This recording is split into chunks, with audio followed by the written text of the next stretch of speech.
Look, listen, and read. The next day was awful. Babu's family could not stop crying. Nipa and grandfather were gone. Babu's father went out to look for them. He found Nipa in a field.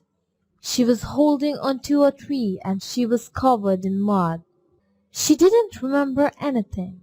He took Nipa at home and began looking for his father. He looked in the fields, the buildings and the trees. Many people in Bangladesh were missing after Cyclone Aila, and Babu's grandfather was one of them. The family never found him. After Cyclone Aila, people worked together. Nipa school became the shelter for the survivors. Babul and his family went to live in the school.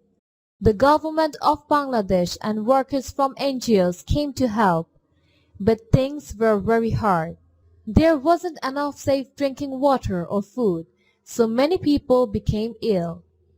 In time, people repaired their homes and rebuilt their villages and bridges. They planted new trees and new crops in their fields. Babul feels happy when he looks at the trees and his sister, Nipa. But he feels sad about his grandfather. His grandmother says, "Don't be sad, Babul. Grandfather wants us to live for the future."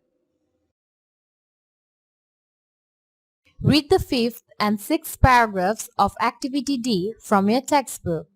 Answer the questions in the next slide. 1. What happened to Babul's grandfather? 2. What became the shelter for the survivors?